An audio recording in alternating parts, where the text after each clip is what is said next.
Next, I'm going to ask the people in the front row to each give me a one-digit number, and any number from 1 to 9. Say a number. 7. 3. 8. 7, 3, 8, 4. Now when I hear the numbers 7, 3, 8, 4, I can think of 4 different multiplication problems that we can do with it. We could do 7 times 3 times 8 times 4 to get 672.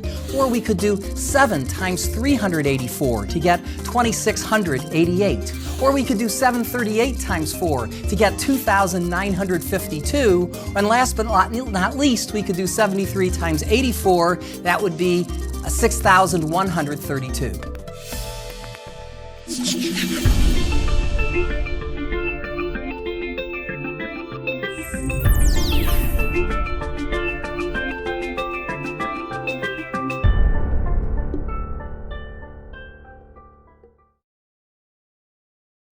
Now it's time to talk about my favorite arithmetical operation, multiplication. As a kid, I enjoyed multiplication so much and spent so much time thinking about it that I was tempted to call this lecture The Products of a Misspent Youth. Once you've mastered your multiplication table up through 10, you can multiply any two one-digit numbers together. Our next step will be to multiply 2-digit and 3-digit numbers by 1-digit numbers. We call these problems 2-by-1s and 3-by-1s. As we'll see, 2-by-1s and 3-by-1s are the essential building blocks to all mental multiplication problems. Once we've mastered those skills, we can move on to multiplying any 2-digit numbers. In fact, we'll see at the end of this lecture that many 2-digit multiplication problems can be turned into 2-by-1 or 3-by-1 problems. We know how to multiply one-digit numbers by numbers below 20, so let's do some bigger problems. We'll start with a very, very simple 2-by-1, 20 times 7, or equivalently, 7 times 20. So, we start by doing 7 times 2, which is 14, so we instantly get 7 times 20 is 140. That was just a warm-up problem. All right, now let's try a more complicated one. Let's try the problem 23 times 7. All right, we start with 7 times 20, which is 140. Then we do 7 times 3, which is 21. Add those together, 140 plus 21, and we get, from left to right, 161. Okay, let's try another one. Let's try 87 times 8. We start with 8 times 80. Well, 8 times 8 is 64, so 8 times 80 is 640. Good. Then we do 8 times 7, which is 56. Now we add them together from left to right. 640 plus 56, that's 600 and what? 40 plus 56 is 96, and there's your answer, 696. Now, what we've drawn here looks like what we do on paper, but it's a little different in that here we see the bigger number first. Here, let's do a few more problems. I'll start with one that I think is especially easy. Let's do 53 times 6. Okay, so 6 times 50 is what? 300. In fact, I want you to say it. Say it. 300.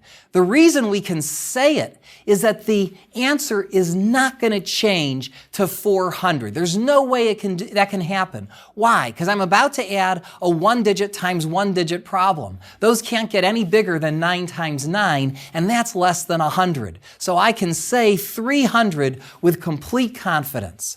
Next, we'll do 6 times 3, which is 18. Go ahead and say it. And now you've said 318. You've said your answer, 318. Okay, you try 87 times 5. 5 times 80 is 400. You can say the 400, so do it. 5 times 7 is 35. Say it. 435. 35 is your answer. Okay, let's try some harder ones. The next one's a little harder because it has a carry, but it's still not too bad. Let's try the problem 28 times 9. All right, we start with 9 times 20. 9 times 2 is 18, so 9 times 20 is 180. Next we do 9 times 8, which is 72. Now the hard part, 180 plus 72. I know that's going to carry, so I'll start to say 200, then adding 80 plus 72, that's 152. So there's the rest of the answer, 52. 252. Now, it took me about a minute to explain that, but trust me, with just a little practice, you can calculate any 2-digit times 1-digit problem in just a few seconds. Okay, you try this one. Find the area of this triangle. It has a height of 14 inches. It has a base of 59 inches. We know that the area of a triangle has the formula 1/2 base times height. So I have to calculate 1/2 times 59 times 14. But since I can multiply numbers in any order, that's called the commutative law, I'll do 1/2 times 14 times 59, because half of 14 is 7. So the problem simplifies to 7 times 59. Okay, how are we going to do 7 times 59? We'll start with 7 times 50, which is 350. Then 7 times 9, which is 63. 350 plus 63, let's do that from left to right. I see a carry coming. It's going to be 400, and 50 plus 63 is 113. So there's the answer, 413 square inches in our triangle. Here's another way to do the same calculation, 59 times 7, that you might find even easier. Since 59 is 60 minus 1, we could treat this problem as 7 times 60 minus 7 times 1, right? 7 times 60 is 420, and now all I have to do is subtract 7. 420 minus 7 is 413, and that's your answer. Instead of doing a hard addition problem, we did an easy subtraction problem. Here's another problem that can be done 2 ways. Let's try the problem 78 times 4. Using the addition method, we can do that by taking 4 times 70, which is 280, right? 4 times 7 is 28, so 4 times 70 is 280. Then we do 4 times 8, which is 32. 280 plus 32, 28 plus 3 is 31, so I have 312 as my answer. Now let's try and do that problem using the subtraction method. Here we'll treat 78 as 80 minus 2. So we'll do 4 times 80, then subtract 4 times 2. 4 times 80 is 320. Minus 4 times 2, that's 8. 320 minus 8, say the 300 if you will, is 312, and that's your answer. So, which method should you use? At this stage of the game, I recommend that you do it both ways. This way, if you get the same answer both times, you can be pretty certain that the answer is right. Here's how I recommend that you practice. In the beginning, it's very helpful to be able to see the problem. Your goal is to solve the problem in your head without writing anything down. But if you don't have to remember the problem, then that will make it easier on your memory. For example, when you work through the problems in the course guidebook, go ahead and look at the problem as you calculate the answer in your head. But once you're done with those, create problems on your own where you only let yourself see half of the problem. A calculator can come in handy for this. In fact, here's what I do. Let's take the problem 3 times 87. We'll bring out a big calculator. All right, so with the calculator, you might type 3 times 87, but before you hit the equals button, don't do that until you have the answer. Now, the calculator is allowing you to see 87, but not 3. Okay? For a greater challenge, you could instead do 87 times 3. Now you can see the 3, but not the 87. Eventually, you'll do the problem without seeing any of the numbers. And don't hit the equals button until you have the answer, 240 plus 21, 261. So why should 3 times 87 be the same as 3 times 80 plus 3 times 7? The short answer is that this is called the distributive law, and the rules of arithmetic are defined to obey this law. But here's a more intuitive explanation. If we have, say, 3 bags of marbles, and each bag has 87 marbles, then how many marbles do we have? Well, by the very definition of multiplication, we have 3 times 87 marbles. But now suppose I tell you that in each bag, 80 of the marbles are blue and 7 of the marbles are crimson. Now how many marbles do I have? The answer is still 3 times 87, but we could also say that the number of blue marbles is 3 times 80, and the number of crimson marbles is 3 times 7, so the total number of marbles is 3 times 80 plus 3 times 7. Which answer is right? They're both right, so they must be equal. 3 times 87 is 3 times 80 plus 3 times 7. Another way to see the distributive law is by drawing a picture. Okay? Look at this rectangle. It has a height of A and a width of B plus C. So what's its area? Well, on the one hand, it's A times B plus C. On the other hand, if we look at the area of one rectangle inside of it, has area A times B, and the other rectangle inside of it has area A times C, so the total area would be A times B plus A times C. Therefore, both quantities are the same. The same logic applies to larger multiplication problems, like 7 times 324. Imagine 7 bags, each containing 300 blue marbles, 20 crimson marbles, and 4 dark green marbles. The total number of marbles is 7 times 324, but it's also equal to 7 times 300 plus 7 times 20 plus 7 times 4, so they must be equal. And on that note, let's start multiplying 3-digit numbers by 1-digit numbers, which I call 3-by-1 multiplication. Naturally, you'll need to be good at doing 2-by-1 problems before you can master 3-by-1 problems. On the other hand, practicing 3-by-1s is a great way to improve your ability to do 2-by-1s, so let's move on. As we'll see, 2-by-1s and 3-by-1s are the building blocks for all mental multiplication problems, so we want to be comfortable with them.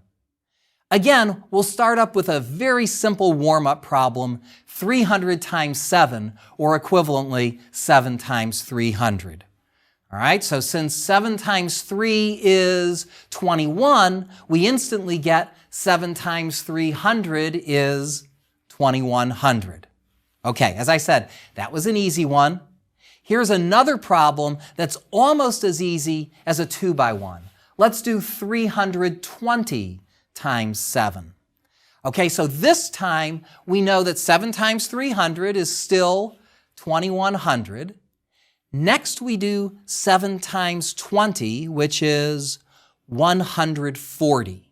Now, I want you to listen to the numbers. 2100 plus 140 is 2240. The word hundred lines things up not so much in your eye, but in your ear. 2100 plus 140 is 2240. Now let's take this one step further. Let's try and do 324 times 7. It starts off the same as before. We start with 7 times 300 to get 2100. Then we do 7 times 20, which is 140. Add those together to get 2240. But notice that we added those together before we took the third step of doing 7 times 4. So I've got 2240. Now I add 7 times 4, which is 28. 2240 plus 28. Go ahead and say the 2200 if you will. 40 plus 28 is 68. And there's your answer, 2268. That was hard the first time, I know. Let's do another example. Here's a question. How many days occur in a 6-year period? All right, so we'll start by doing the problem 365 times 6. Okay, so what do? We start with 6 times 300, which is 1800. Now, folks, another virtue of working from left to right is that we now know that our answer is a little bigger than 1800, right? I mean, if I were doing this problem from right to left, all that I'd know is that my answer ended in 0. But by working left to right, I know that my answer is a little bigger than 1800. And it's way more important to know that you have an answer that's a little bigger than 1800 than to know that your answer ends in 0. So by working from left to right, we're working with the most significant digits right from the start. Okay, but let's get the exact answer anyway. Next we'll do 6 times 60, which is 6 times 6 is 36, so 6 times 60 is 360. Okay, now at this point you want to stop and add 1800 plus 360. 1800 plus 360 is 2160. Good. Next we do 6 times 5, which is 30. Add those numbers before you forget them. 2160 plus 30 is 2190. And that's the answer. Well, actually, that's the answer to the multiplication problem. For the original problem, we'll have to add 0, 1, or 2, depending on the number of February 29ths among those 6 years. By the way, as we'll see later, you can get 0 leap years in a 6-year period when covering a year like 1800 or 1900. Anyway, you've now seen everything you need to know about doing 3-digit by 1-digit multiplication. Naturally, some problems are easier and some are harder, but the basic idea is always the same.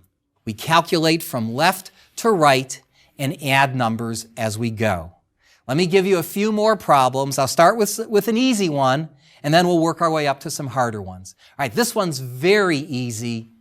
Try to do the problem 402 times 9.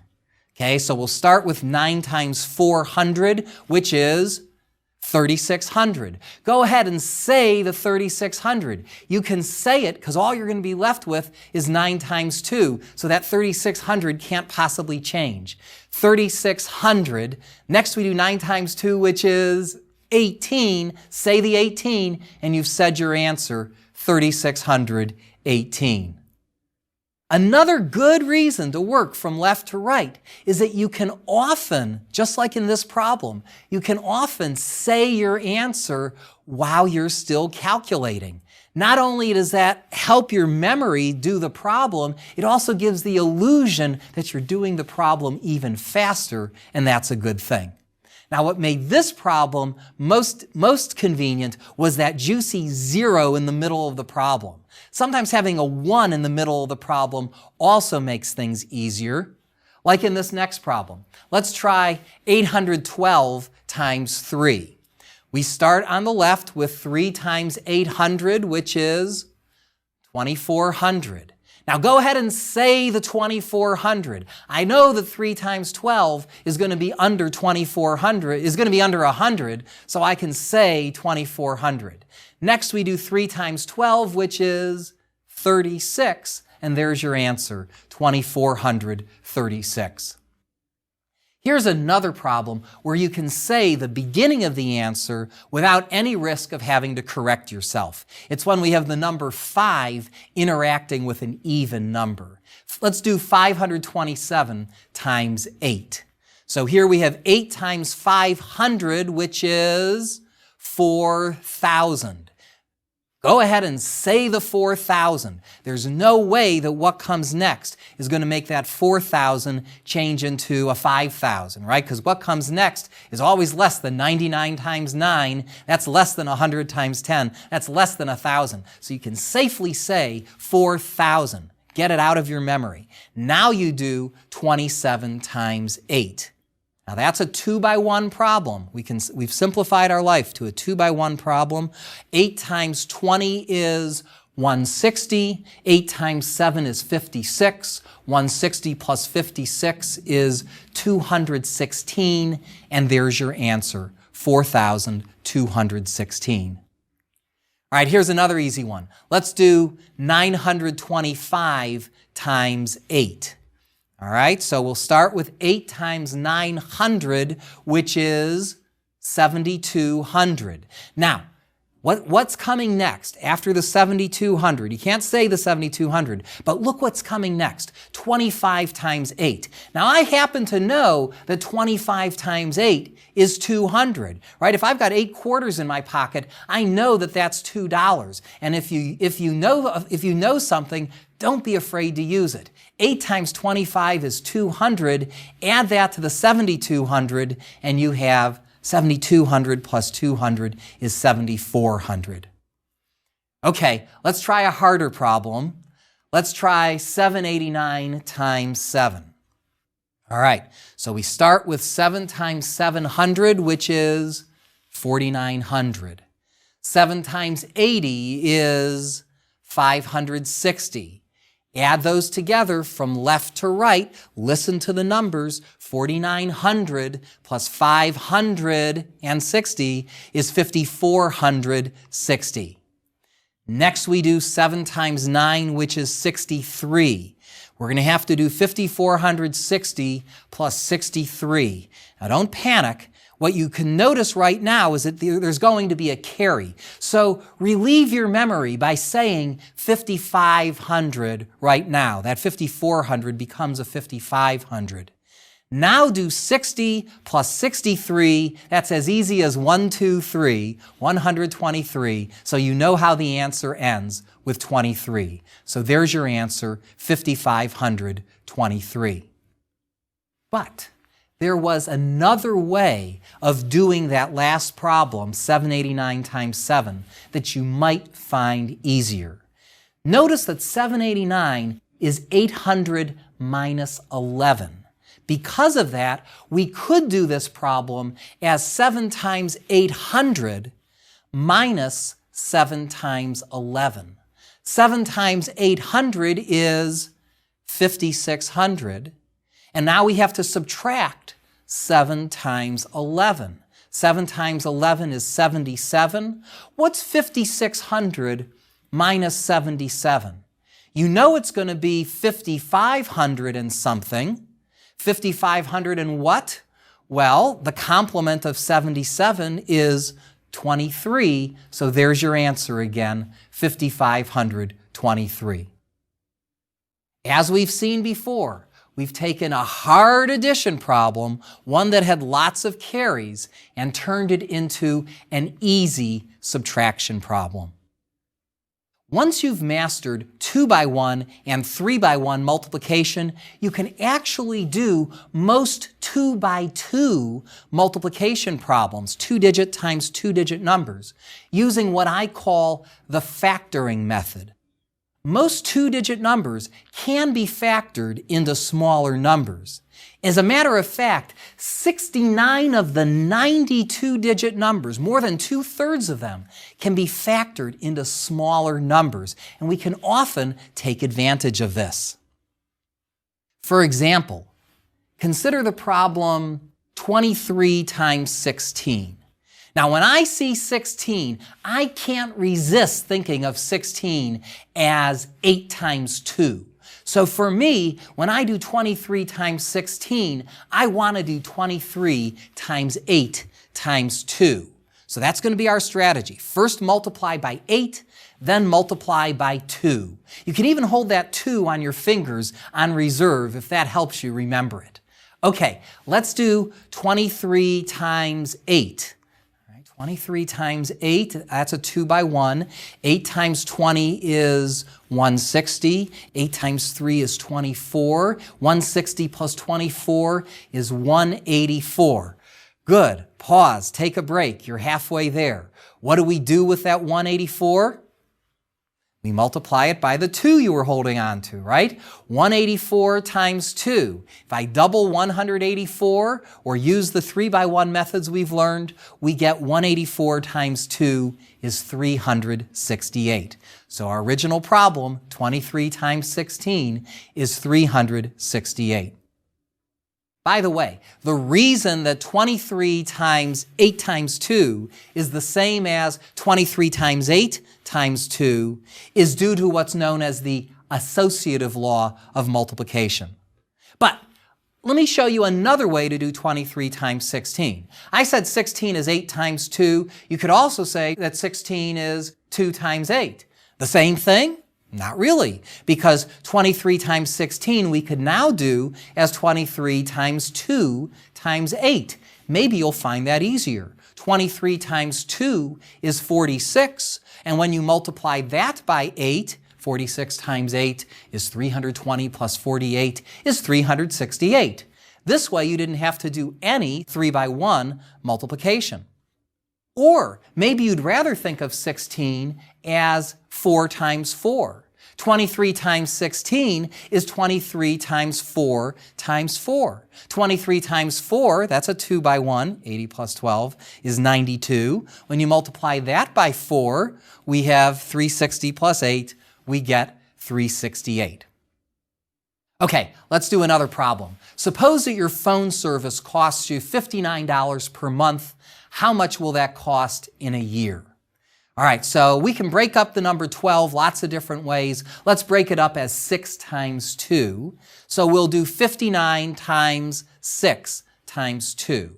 So we do 59 times 6. What's that? That's an easy 2 by 1. It's 300 plus 54, 354, and now we multiply that by 2.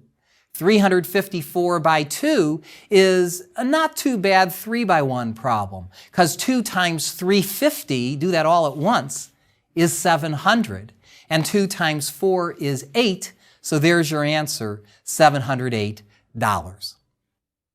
One last problem. Suppose a swimming pool has dimensions 14 feet by 14 feet by 7 feet deep. What's the volume of the pool? Okay, well, the answer, of course, is 14 times 7 cubic feet.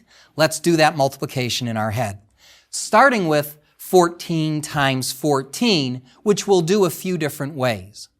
One way of doing that problem, 14 times 14, is to break 14 into 2 times 7. So now you have 14 times 2 times 7, which is 28 times 7, and 28 times 7, that's 140 plus 56, is 196.